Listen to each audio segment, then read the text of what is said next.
नमस्कार।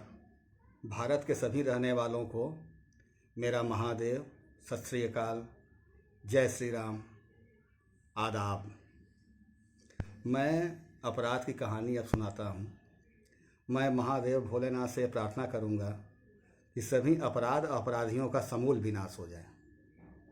आज की कहानी एक ऐसी कहानी पति के प्रेम की, और उसमें सबसे ज़्यादा दिखाई देगी आपको। आप ऐसी कहानी है जो आपके मन को झकझोर देगी और सुखद भी लगेगा कि ज़िंदगी में कुछ अच्छा भी होता है। उसी को कहानी को मैं शुरुआत करता हूँ। एक कहानी आपके अक्टूबर 2011 की है, बंगलोर की, जिसमें तान्या और समीर रहते हैं। उनकी नई नई अभी अभी शादी हुई थी और समीर जो था बहुत अच्छी नौकरी करता था। एक दिन ऑफिस के काम से उसको मुंबई जाना हुआ। मुंबई में वो आराम से घूमता फिरा, अपने ऑफिस का काम किया, समय भी ज़्यादा बच गया।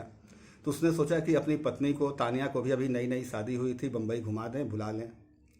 उसने अपने पत्नी को कहा कि आप आज तुम आ जाओ, मुंबई आ जाओ, हम लोग घूमते हैं, फिर साथ चलते हैं। तान्या बहुत खुश हुई। उसके मन में आया कि भाई नई नई शादी हुई है, पति के साथ रहेंगे, मुंबई घूमेंगे। उसने जाने की तैयारी की और वहाँ से आपके अक्टूबर महीने की 2011 की घटना बात है। वहाँ से वो अक्टूबर के वहाँ से वो ट्रेन में बैठी और अपने पति से मिलने के लिए चल दी। समय लंबी दूरी की जर्नी थी, वहाँ पहुँचना था। उसके मन में उत्साह था पति से मिलने की, मुंबई घूमने की। सबसे बड़ी बात ये थी, उसके मन में उत्साह था। वो वहाँ से चली। कंपार्टमेंट में बहुत से लोग थे, लेकिन बहुत सारे खाली भी थी। सबसे बड़ी ये चीज़ थी।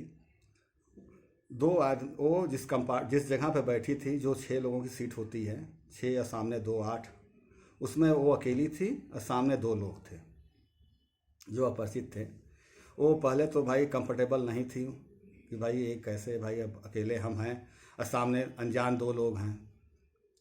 कुछ देर भाई फिर सहज हो गई कि भाई यात्रा करना है, ठीक है, कोई बात नहीं, साथ तो यात्रा करना ही है। पहले तो बातचीत नहीं की उनसे। कुछ देर बाद उनसे बातचीत, हाय हेलो हुआ, बातचीत होने लगा। बातचीत हो गई तो ज़्यादा वो खुल गई। खुल क्या मतलब, थोड़ा आदमी नहीं होता कि भाई किसी पे विश्वास कर लेता है कि भाई इतनी लंबी दूरी यात्रा है, बातचीत करते चलेंगे तो समय बीत जाएगा। उसने विश्वास कर लिया, बातचीत कर रही थी, ज़्यादा ही खुल गई थी। सभी निर्भीक हो गई थी कि भाई एक जैसे होते हैं, भाई अच्छे लोग हैं, अच्छे लोग हैं। अब धीरे धीरे समय बीतने लगा। मुंबई नज़दीक आ रही थी। मुंबई नज़दीक आई, उसके पहले भाई बातचीत भाई जब ज़्यादा हो गई तो भाई विश्वास करने लगी थी।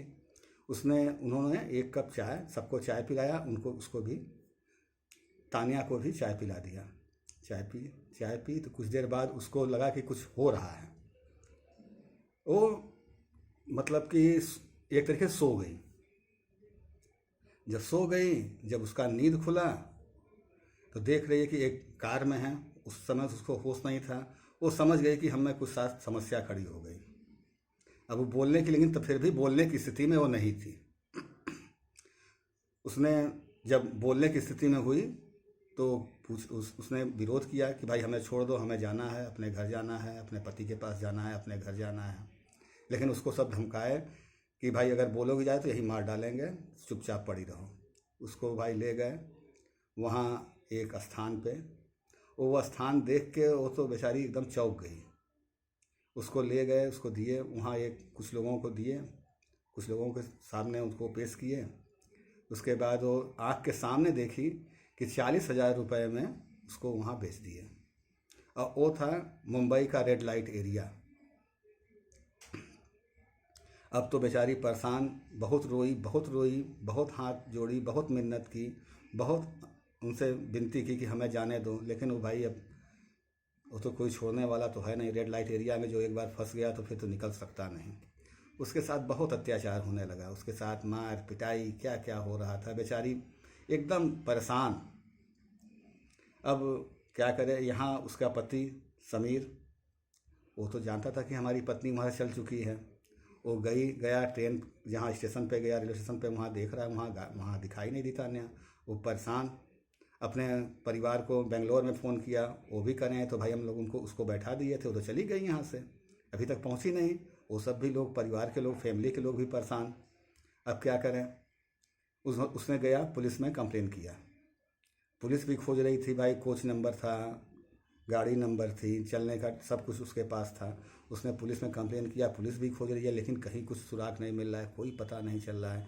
बेचारा परेशान, जगह जगह खोज रहा है, लोगों से पूछ रहा है कि भाई ऐसी ऐसी बात थी। अगल बगल के सीट मतलब जो थे, पुलिस भी अपना कोशिश कर रही है, लेकिन कहीं पता नहीं चल रहा है। उधर तान्या के साथ बहुत अत्याचार हो रहा था। बेचारी को भूखों रखा जाता था, रोज़ पिटाई होती थी कि तुम ये काम करो, तुम यहाँ से निकल नहीं सकती। बेचारी परेशान। अब क्या करे भाई, अब मजबूर थी। एक बच्ची इतनी मजबूर हो गई क्या। अब इसी तरह होते होते 15 दिन बीत गया। सॉरी, 15 दिन बीत गया। उसको वहाँ की जो कोठे की मालकिन थी, कही कि नहीं तुम ऐसा नहीं करोगी तो तुमको मार के यहीं फेंक देंगे, तुम्हारी लाश भी नहीं मिलेगी, कहीं कोई नहीं मिलेगा। 15वें दिन उसको कुछ औरतों से कहा कि भाई इसको तैयार करो। वो तैयार की गई, कमरे में बैठी थी। एक ग्राहक को भेजा गया, वो देख के ही फूट फूट के लगी रोने उस ग्राहक के सामने। वो अच्छा भाई, उसने पूछा कि ऐसा क्यों कर रही हो, क्यों रो रही हो। वो अच्छा इंसान, लेकिन क्या कहूँ भाई, ऐसे जगह पर जाने को अच्छा इंसान तो भाई कैसे कह सकते हैं, लेकिन भाई अच्छा ही इंसान कहेंगे। उसके मन में थोड़ा दया आ गई। उसने कहा कि ठीक है, बोलो मैं क्या सहायता कर सकता हूँ। तो उसने कहा कि प्लीज़ आप अपना मोबाइल दीजिए, मैं उनको अपने पति से बात करूँगी। उसने मोबाइल दिया अपना, वो नंबर मिलाई अपने पति को। अब पति यहाँ जो समीर था, वो जगह जगह खोज रहा था, किसी भी घंटी का इंतज़ार कर रहा था बेचारा। और उसकी फैमिली भी आ गई थी, बेंगलोर से मुंबई आ गई थी। खोज परेशान, घंटी बजा। घंटी में उसने जब तान्या की आवाज़ सुना, इतना रोया, दोनों फ़ोन पे बहुत देर तक रोते रह गए। उसने फिर बताया कि ऐसी ऐसी घटना घटी है, मैं इस जगह पे हूँ, रेड लाइट एरिया पहुँच गई हूँ। लेकिन तान्या को भाई नई थी, मुंबई के बारे में उतना ज्ञान नहीं था, जगह के बारे में जानकारी नहीं थी।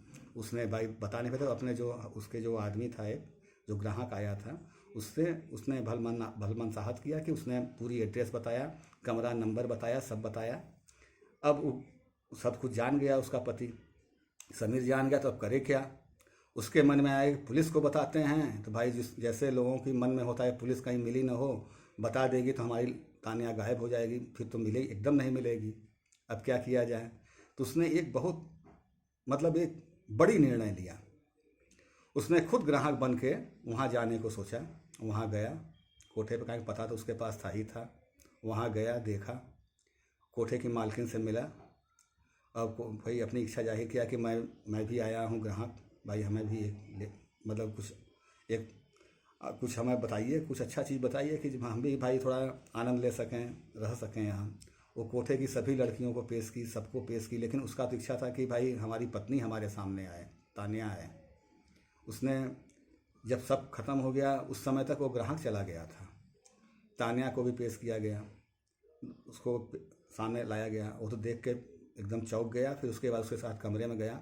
दोनों बहुत देर तक रोते रहे, एक दूसरे के रोते रहे। उसके बाद यह कि कैसे निकला जाए यहाँ से, कहें कि वो सब इलाका बहुत ख़तरनाक होता है, ऐसे आप निकल नहीं सकते।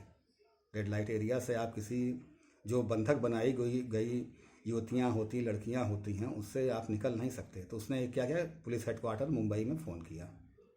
अब पुलिस हेडक्वार्टर में कि अपना पूरा पता बताया, सब बताया, और कि यहाँ मैं फंसा हूँ। पुलिस भी देखिए, पुलिस कभी कभी बहुत प्रशंसनीय काम करती है। पूरी तुरंत वहाँ पहुँची, उस कोठे पे पहुँची, रेड लाइट एरिया में पहुँची, जगह जगह हर जगह खोजते खोजते उस जगह पे पहुँच गई जहाँ तान्या और समीर थे। उनको निकाली, उनका रेस्क्यू की, उनको निकाल के बाहर लाई। और उसी तरीके से कितनी तान्या वहाँ जो नाबालिग थीं और भी थीं, उनको भी रेस्क्यू हुआ, सब निकाले गए। दो जो वहाँ कोठे की संचालिका थीं, उनको गिरफ्तार किया गया। और पुलिस ने इनकी समीर का बहुत प्रशंसा किया। और उसके बाद समीर दूसरे ही दिन वहाँ से तुरंत भाग चला गया, बेंगलोर चला गया, वहाँ से चला गया।